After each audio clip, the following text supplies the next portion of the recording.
आज राज्य सरकारଙ୍କର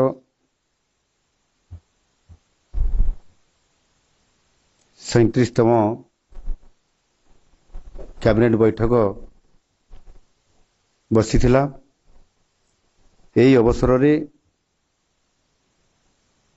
प्रस्तावित थिबा 19टी प्रस्तावरु 16टी प्रस्ताव को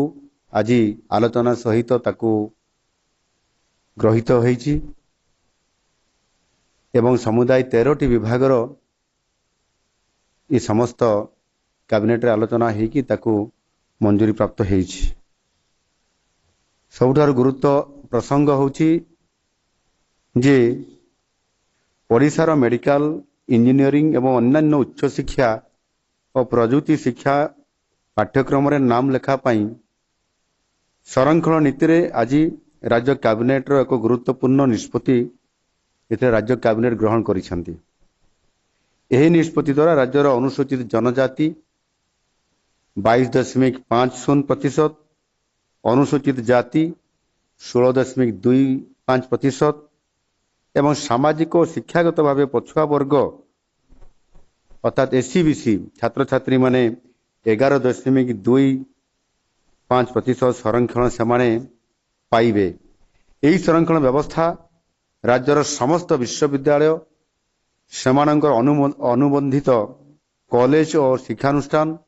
आईटीआई पॉलिटेक्निक गुड़िकर प्रदान करा जाउथबा engineering technology management computer application medicine surgery dental nursing pharmacy आनुषंगिक स्वास्थ्य विज्ञान प्राणी विज्ञान विज्ञान Ayurveda homeopathy agriculture and allied sciences architecture planning and cinematic art and technology आदि शिक्षानुष्ठान रे यह कार्यकारी हेबो। यह सहित राज्य सरकार द्वारा समय समय रे विज्ञप्ति प्रकाशित अन्य जेकोसी पाठ्यक्रम मानकरे स्नातक एवं स्नातकोत्तर स्तर रे मध्य सर्टिफिकेट डिप्लोमा और डिग्री प्रदान करा जाउतबा क्षेत्र रे मध्य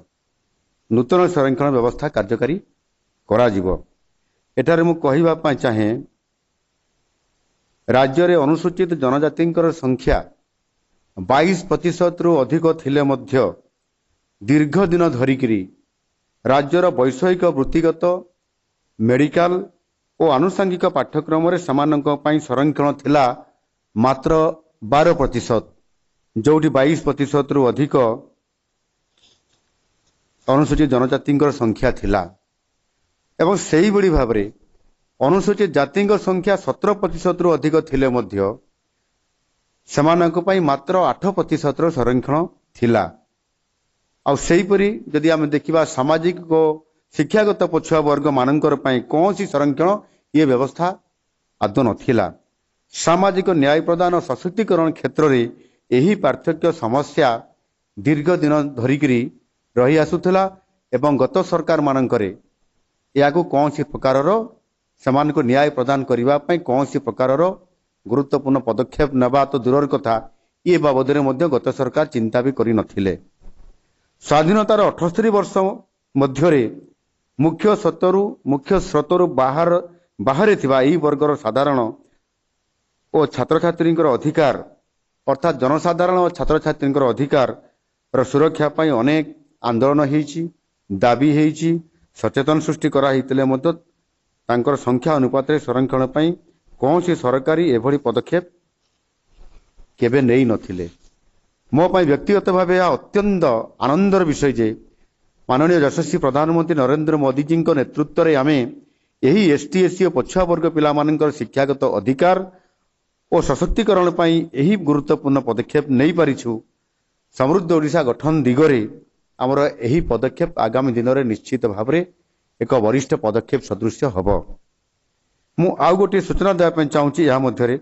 जे जेभली अंडर ग्रेजुएट और पोस्ट ग्रेजुएट को मिसाई राज्य रे समुदाय मेडिकल सीट संख्या होची 2421। यही नूतन संरक्षण नीति कार्यकारी हेबा परे एथि मध्यरु अनुसूचित जनजाति बा एसटींकर सीट संख्या या आगुरी मात्र 290 थिबा परिवर्ते एबे वृद्धि पाई 545 रे ये पहुंचीबो एवं सेही बड़ी भाबरे अनुसूचित जाति एससींकर सीट संख्या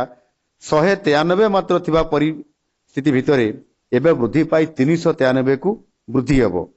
सेहीपरि सामाजिक शिक्षागत भाव पछुआ वर्ग एससीबीसी छात्र छात्री 272 सीट संरक्षित रहिबो। पूर्वरु एही संख्या 0 थिला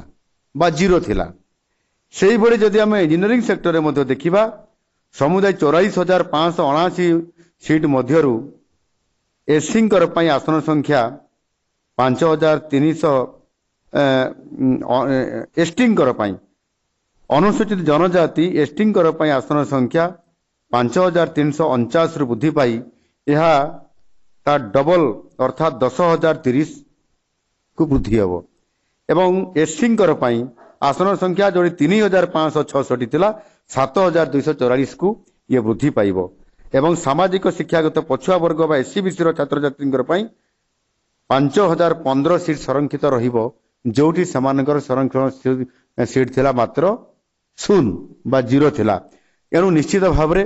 आज अनुसूचित जनजाति अनुसूचित जाति एवं आपंकर एससीबीसी बा सामाजिक और शिक्षागत दृष्टिकोण जो माने पछुआ वर्ग थिला सेमानंकर शिक्षा क्षेत्र में मेडिकल एवं टेक्निकल वैषयिक क्षेत्र में आद्य संरक्षण एते कम थिला जे आपंकर जेते बेले चाकरी दृष्टिकोण सेमाने अधिक सीट थिले भी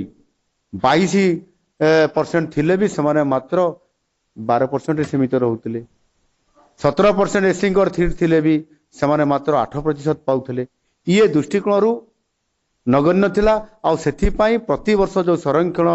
जो सीट रखाउतला ता वैकेंसी पर वैकेंसी बढ़ु चलुतला एवं ताहा केबे भी फिलअप हेबार संभावना नथिला। अधिक पिला पाठ पढ़िले तो सीट वैकेंसी हेबो ये कथा को गत सरकार राज्य ध्यान दे नथिले एवं संपूर्ण भाव में आदिवासी एसटी एवं दलित जो माने एससी एवं आपंकर एससीबीसी जो माने सामाजिक आउ आपंकर अनग्रस दृष्टिकोण पछुआ तले सेमानंकर पई ये अन्याय करा जायतिला। सेतिपई आम सरकार याकू विचार करी आज संपूर्ण भाव में सेमानंको न्याय प्रदान करिवार सहित आगामी दिन में समृद्ध ओडिशा गठन करिवारे जो बड़ भूमिका रहिबो ता निश्चित भाव में यह गुरुत्वपूर्ण भूमिका आगामी दिन में निर्वाह करिबो।